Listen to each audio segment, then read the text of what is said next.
guys, I am D. Terrence Foster, I'm a medical doctor here in Atlanta, Georgia. And what I'd like to do today is to talk to you about the coronavirus, COVID-19. By now most of you would have heard about it. And I would like to focus primarily on the impact it is having on some of the impact that it's having on some of us in society today, or it is without doubt having an impact on just about everyone. And what I'm hoping to accomplish is that at the end of this video, would have feel just a little bit better about where we are and what is happening. I've been practicing medicine for about 25 years now, and I just want to give you some of my insight and take on this. Alright, so let's get into it. We have seen the numbers. The numbers are staggering. In the United States, we have over 400,000 people who have died from, who have been infected by this virus, and more than 13,000 who have died from it.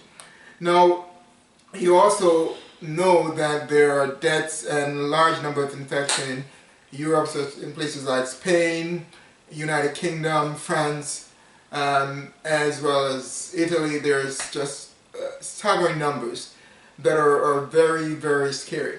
So we look around and we're here in the United States, and now most of us are told we need to stay home, we need to be in lockdown. And that's what most of us are doing, or should be doing. And here we are, we're locked down, we can't watch any sports, we can't watch we can't go out to the bar. For those of people who go to the bar, they can't go out and hang out with their friend at a restaurant. The things that usually brings people together, those things are literally taken away from all of us. So now, what do we do? Where do we go from here?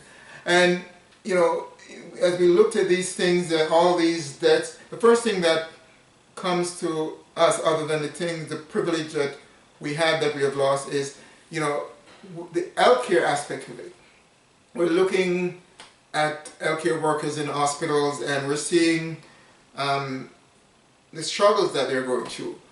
We are afraid that, are we going to be one of those patients that are going to be admitted? What about if one of our relatives is admitted? What will they go through? You can't visit them, you can't see them, you can't literally, in some instance, you cannot communicate with them. And we know, as particularly as healthcare providers, that the best care that a patient tend to get when they're hospitalized is come as a direct result sometimes of their family members or other advocating for them. Because without that, sometimes people sometimes don't do what they're supposed to do. And that sometimes is a challenge. Now, when you consider that to be the norm, and now we have a situation where the healthcare workers, they're overworked, they're stressed, and they are afraid for their own safety. And rightly so, because a lot of them are working without adequate protective equipment. Some of them don't even have equipment at all to work with, or equipment that is just essentially non-functional. So they are afraid and they're stressed, and they are working horrendous hours. And we're saying to ourselves, how does that work? What if I go to the hospital? What if I'm put in a ventilator? If you're put in a ventilator, will it be managed properly? It's not. See, a ventilator is not just a device that you put a patient on and everything is fine. Somebody has to monitor it constantly, making adjustment to the various settings for it to work properly. And if somebody's not there, then even though the patient may be on a ventilator, they may not survive, because not so much that the ventilator is not working, but because it's not adjusted to meet the patient demand. Now, so we have all these different thoughts going through our mind. And on top of that, we have to deal with finances, money. We have to worry about our rent, we got to worry about mortgage, about car payment, about all these different things, and wonder, how are we going to deal with them? Am I going to have a job? Is my my boss or my employer going to be able to reopen? And if he does, will he be able to take me? How am I going to deal with all of these things? So you're going through all of these different thoughts running through your mind, and you're trying to figure out, this is where I am, and what can I do? Well, first thing, let's take these things in stages, and let's see if I could add a little sort of clarity to some of what you're going through. First thing, a lot of us tend to spend a lot of time, way too much time, looking at television. We go from one station to the other, trying to find something to work with hold our hat on and say, you know what, there is hope, or things are getting better. And we ruminate about this, and after we've done that, the next thing that happens is that when we don't really see the light at the end of the tunnel, we become depressed, we become anxious.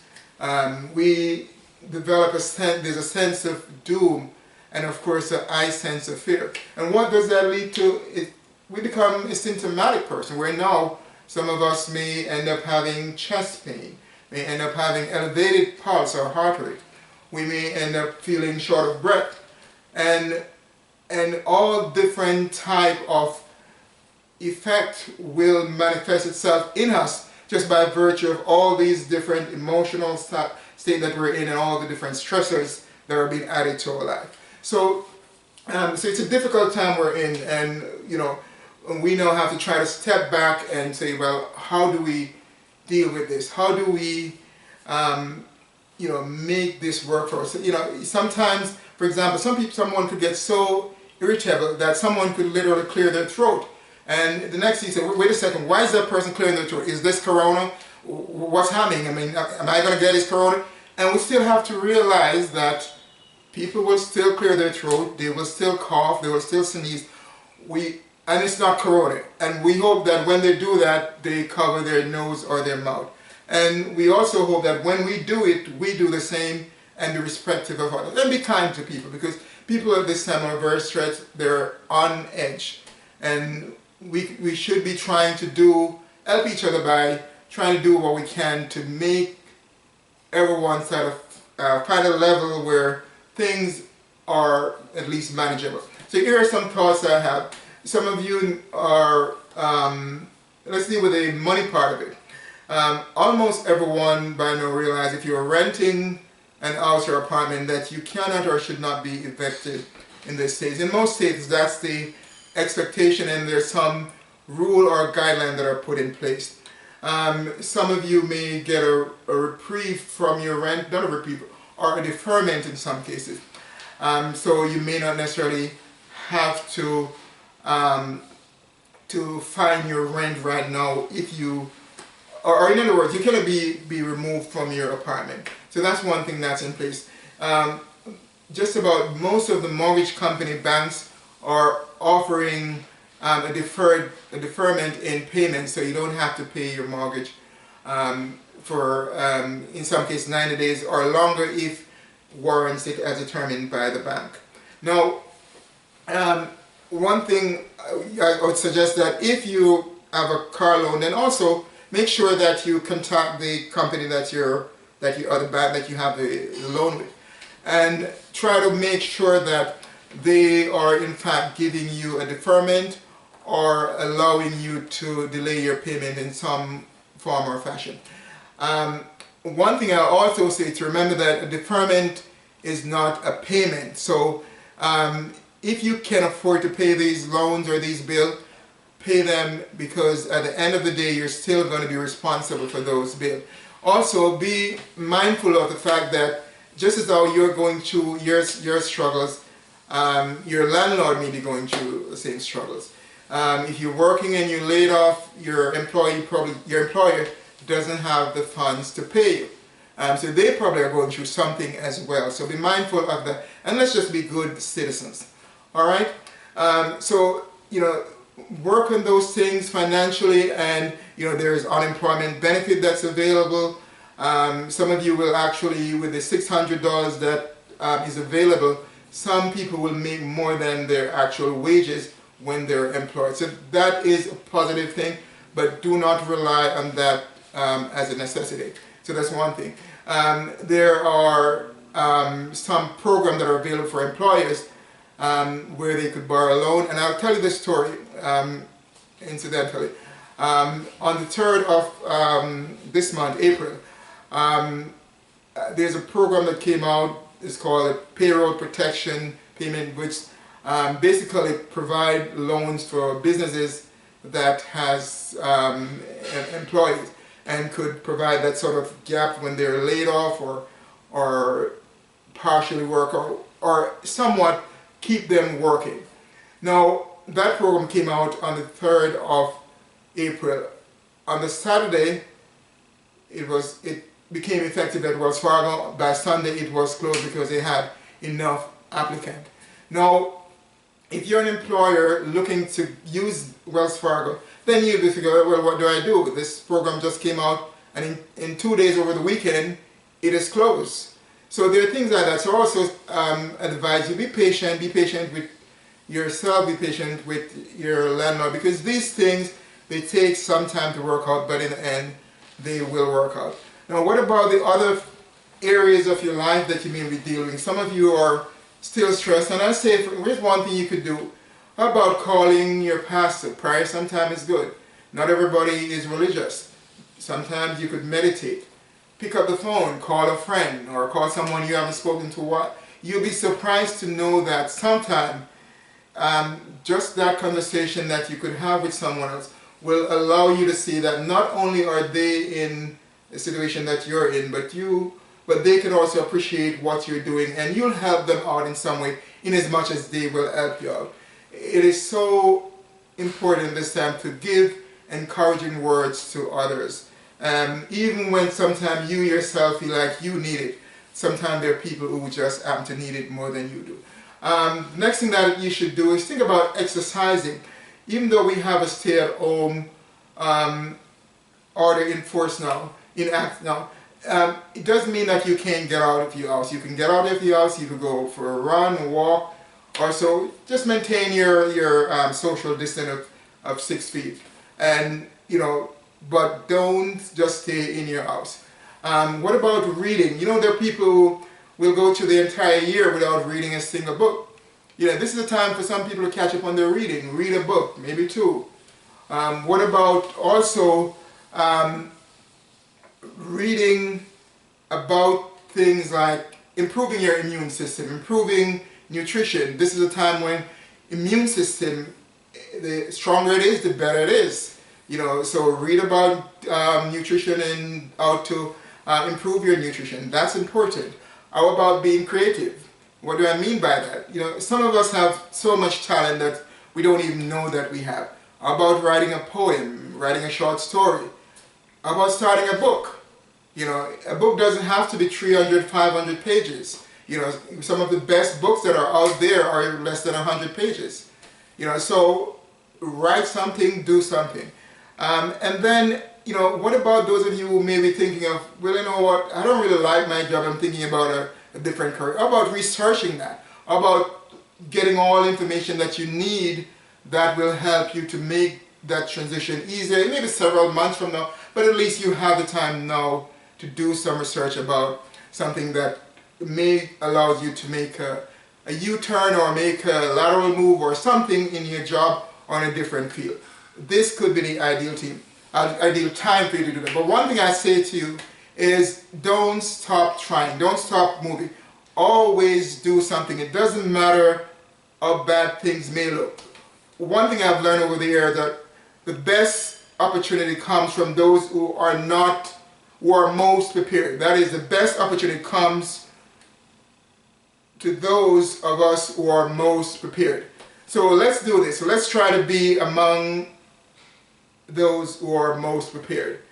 And if you do that, you will go forward. Next thing I want to say, listen to the leaders and law enforcement and authorities that are out there. They, in general, are looking out for our best interest. So you want to listen to them.